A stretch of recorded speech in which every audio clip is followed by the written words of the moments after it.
ഓരോ ദിവസം ഞാൻ വീട്ടിൽ പോയ സമയത്തെ കാളമുക്കിൽ മീൻ മേടിക്കാൻ കയറിയതാണ്. അപ്പം നോക്കുമ്പോഴേ കുഞ്ഞി കുഞ്ഞി കൂന്തലായിട്ടാ അതിരിക്കണുണ്ട്.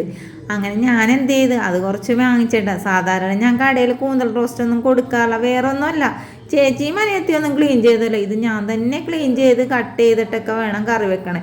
അപ്പം അതിനുള്ള സമയമൊന്നും എനിക്ക് ഉണ്ടായിരുന്നില്ല. അങ്ങനെ ഞായറാഴ്ചയാണ് വീട്ടിൽ പോയത്. അങ്ങനെ ആദായക്കടയിൽ നിന്ന് ഞാൻ എന്ത് ചെയ്തെന്നറിയാമോ, കുറച്ച് കൂന്തലങ്ങാട് മേടിച്ച് പിന്നെ വീട്ടിലിരുന്ന് കുത്തിയിരുന്നിട്ട് എന്ത് ചെയ്യുന്നത് ക്ലീൻ ചെയ്ത് എന്നിട്ട് കട്ടൊക്കെ ചെയ്തിട്ട് ഫ്രിഡ്ജിൽ കയറ്റി വെച്ച്. പിന്നെ തിങ്കളാഴ്ച ഞാൻ കടയിൽ കൊണ്ടുവന്നിട്ട് എന്ത് ചെയ്ത് ഇത് നന്നായിട്ട് ഒന്നും കൂടി കഴുകി വൃത്തിയാക്കിയിട്ട് എടുത്തിട്ടുണ്ട്. ഞാൻ ഈ കൂന്തൽ ചെമ്മീൻ ഞണ്ടക്കിലെ എളുപ്പത്തിൽ ഉണ്ടാക്കാൻ തരത്തിലാണ് നമ്മൾ ഉണ്ടാക്കണത് കേട്ടോ. അങ്ങനെ ഞാൻ എന്ത് ചെയ്തെന്ന് പറയുമ്പോൾ ചട്ടി ആദ്യം തന്നെ ചൂടാകാൻ വെച്ചിട്ട് ഒരു 3-4 സവാള അങ്ങോട്ട് അരിഞ്ഞെടുത്ത് എന്നിട്ട് ചട്ടിയിലേക്ക് കുറച്ച് വെളിച്ചെണ്ണ അങ്ങോട്ട് ഒഴിച്ച് ഈ സവാളക്ക് പകരം ഉള്ളി ആയാലും മതി, ഞാൻ എളുപ്പത്തിന് വേണ്ടിയിട്ട് സവാള എടുത്തതേ ഉള്ളൂ. എന്നിട്ട് ഈ സവാള അങ്ങോട്ട് അരിഞ്ഞത് ഇട്ട് കൊടുത്തിട്ടുണ്ട്.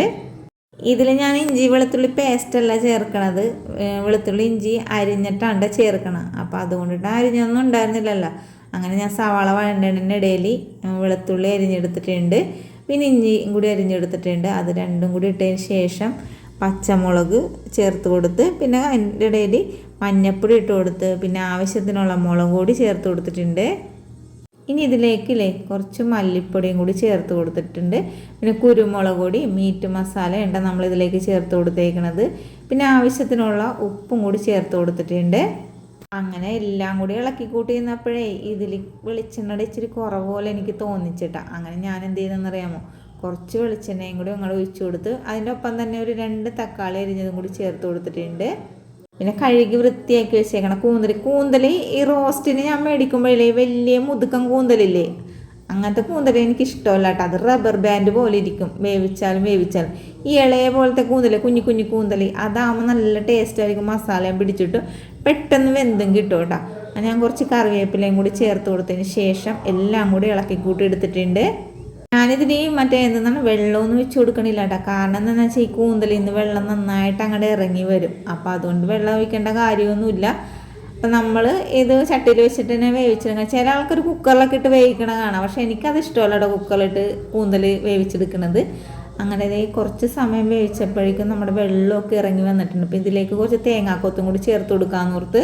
പിന്നെ ഇതിൽ ചില ആൾക്കാർ കുടംപുളി ചേർക്കും, ചില ആൾക്കാർ ചേർക്കാതെ തക്കാളിയിൽ മാത്രം റോസ്റ്റ് എടുക്കാനുണ്ട്.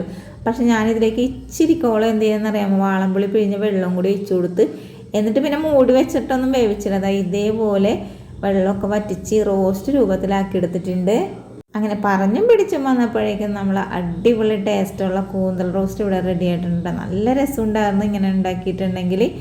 ചില ആൾക്കാർ വേവിച്ചിട്ടായാലും താളിക്കും, പക്ഷെ എനിക്ക് അങ്ങനെ വേവിച്ചിട്ട് താളിക്കാൻ ഇഷ്ടമല്ല. അങ്ങനെ വെച്ചാൽ എനിക്ക് മസാല പിടിക്കാത്ത പോലെ തോന്നി. ഇങ്ങനെ ആകുമ്പോൾ ഫുള്ളായിട്ട് നല്ല രീതിയിൽ മസാലയൊക്കെ പിടിച്ച് കിട്ടും. അപ്പോൾ ഇതേപോലെ കൂന്തൽ റോസ്റ്റൊക്കെ ഒരു ദിവസം ഉണ്ടാക്കിക്കോ. വീഡിയോ ഇഷ്ടപ്പെട്ട സപ്പോർട്ട് ചെയ്യണം. വീഡിയോ കണ്ടതിന് താങ്ക് യു.